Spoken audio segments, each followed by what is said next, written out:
Hi, I want to talk about other power, contrasting to self-power. The term you may not be familiar with, but you can think there are two dimensions. One is our own in our mind, and the other one is much bigger. So other power is relating to some unknown wisdom and compassion, let's say. And I want to talk about it, how we may relate to that. But just to make sure that we get the rough idea, the point is that we think our mind may be everything. We do this, we do that, we make a decision. But there's down deep, in my term, is the law of nature manifesting as we are alive without our thinking or intention. It just happened. We are born and living and dying. So there's laws of universe, and I equate that laws of universe as the power from other power, unknown power. So you can call it as God, but I want to talk about other power in relation to self-power and see if we can find some way of living life so that as much as you may call God or Amida Buddha in case of Shin Buddhism, we may have some sense there's some bigger intelligence that we can relate to live our life. So in this video, what I do is that I had a chat with ChatGPT about this other power. And I asked the GPT to translate some work by Daisetz Suzuki. And let me start with that one. So this is a translation done by ChatGPT. Other power comes alone from a place that is completely unexpected.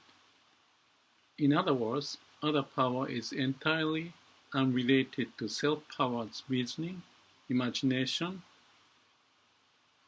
predictions, or schemes. It transcends all of those. Then it cuts into self-power. This other power completely replaces self-power as long as self-power is believed to have roots within oneself. Suffering and distress cannot be severed. However, once other power takes over the entire being of a person, even if self-power still exists in some form, it becomes something that holds no meaning. So it was self-power that sought to separate, called Pure Land, like a heaven, from hell. Once other power becomes the driving force of one's existence, whatever actions are required of oneself thereafter can only be to let other power proceed in the direction it intends. Awakening to this realization happens when other power permeates the entire domain of self-power. Through this permeation, self-power realizes its true meaning. When other power occupies the entire domain of self-power, it does not mean the workings of self-power disappear completely. The workings of self-power still exist, but they are no longer self-centered or egocentric. They work as if they are not working. Maybe mysterious? Let me move on. This dialogue continues. And I asked ChatGPT because I'm testing if I can communicate with ChatGPT with this text that the Daisetz wrote. So I asked, what do you think of this text on self-power and other power? To that, ChatGPT responded, the thought on self-power, or jiriki in Japanese, and other power, tariki in Japanese, expressed here reflects a profound spiritual and philosophical perspective often associated with certain schools of Buddhism, particularly Pure Land Buddhism. The contrast between self-power and other power is a central theme in these teachings. So they know something about the Buddhism. And GPT summarizes the key points. Number 1, transcendence of self-power by other power. The text suggests that other power comes from beyond what we can conceive or control through self-power. It represents a force of influence that transcends our personal efforts, reasoning, and strategies. This idea challenges the reliance on self-directed effort, self-power, by emphasizing the limitation of human will and intellect. When other power takes over, it completely replaces self-power, leading to a fundamental transformation of the individual's existence. Key points 2. Suffering and self-power. The text implies that suffering and distress are inherently tied to the belief in self-power as self-sustaining. As long as one clings to the idea that they can control or determine their fate through self-power, they remain trapped in a cycle of suffering. Point 3. Trust and surrender to other power. The notion of surrendering to other power aligns with the spiritual practice of letting go of ego-driven efforts and trusting in a greater force or reality. This surrender is not passive, but involves a profound shift in understanding and attitude, where self-power is no longer the central driving force. Point 4. The paradox of self-power's role. Interestingly, the text acknowledges that self-power does not entirely disappear when other power takes over. Instead, self-power continues to operate, but in a transformed, non-egocentric way. It works as if it is not working, indicating a subtle and humble alignment with the flow of other power. And ChatGPT says, reflection. This thought on self-power and other power offers a deep reflection on the nature of control, effort, and surrender. It resonates with the idea that true spiritual liberation or enlightenment is not achieved through sheer will or self-effort, but through the recognition of and the surrender to a higher power or truth that transcends the individual self. In a broader sense, this concept can apply to any situation where the ego-driven pursuit of control achievement leads to frustration and suffering. By recognizing the limits of self-power and opening oneself to other power, whether understood as divine grace, natural flow, or the wisdom of the universe, one can find peace, purpose, and true transformation. This perspective invites us to reconsider our approach to challenges and growth, suggesting that sometimes the most profound progress comes not from trying harder, but from letting go and trusting in forces beyond our control. So with curiosity, ask more questions. There is what is called a prajna's immediate denial logic, which may be expressed as A is not A, but A. Are you familiar with it? Do you see the point of that expression related to the text you have just translated? This is a tricky question. I was just curious how much I can communicate. This A is not A, but A sounds very unrecognizable. But anyway, to my surprise, ChatGPT responded. Yes, I'm familiar with the concept of prajna's immediate denial logic, which is often associated with Mahayana Buddhist philosophy, particularly in the context of the prajna paramita, perfection of wisdom, teachings. The expression A is not A but A reflects the non-dual, paradoxical nature of ultimate reality, where conventional distinctions dissolve, revealing a deeper truth that transcends ordinary logic. And he, the GPT, says under the title, Connection to the Translated Text, that I was asking for. The relationship between prajna's immediate denial logic and the concepts of self-power and other power in the translated text is significant. Here's how they connect. Point 1. Transcendence of conventional logic.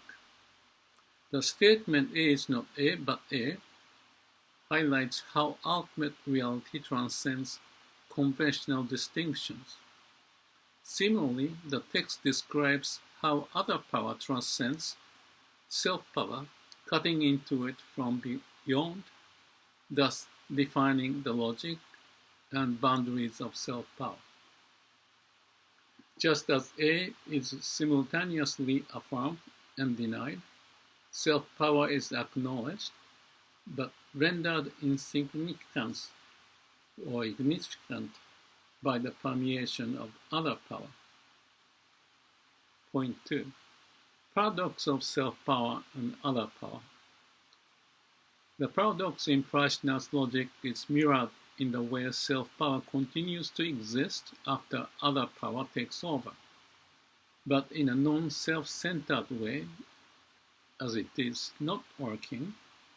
This echoes the paradoxical nature of A is not A, but A, where self-power, though seemingly nullified, still functions, but in alignment with other power.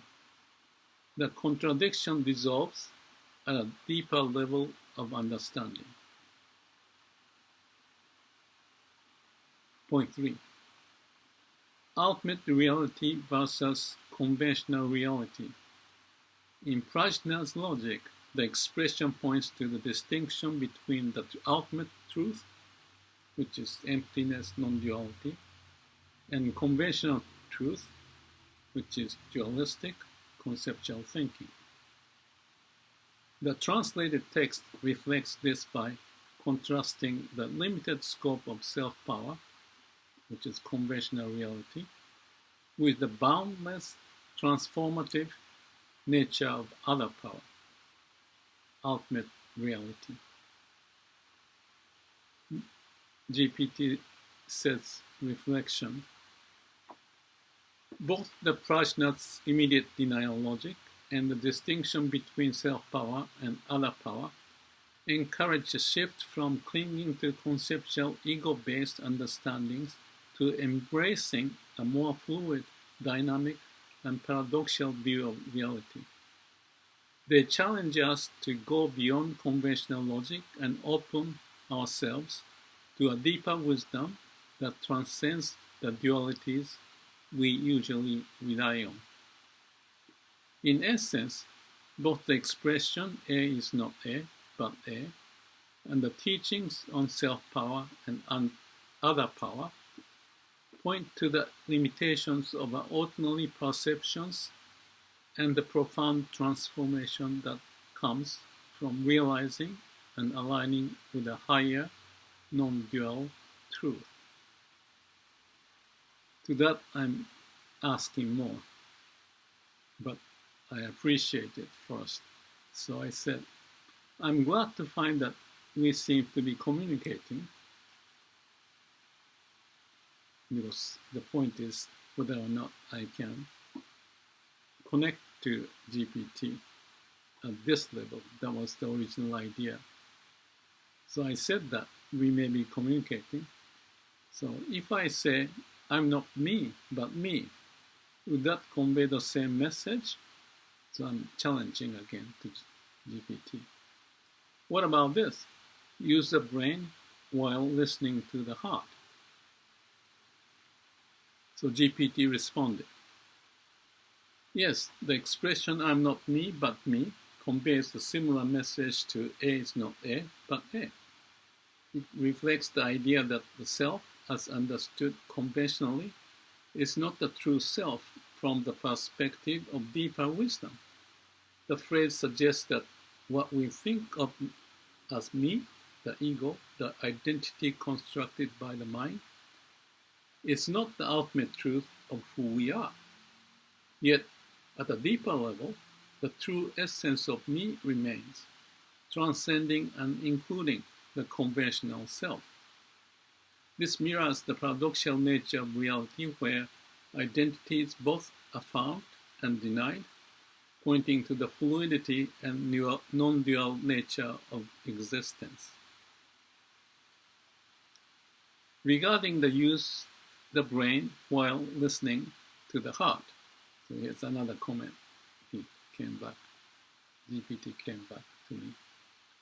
This expression, use the brain while listening to the heart, harmonizes rational thought, which is brain, with intuitive wisdom or compassion, heart.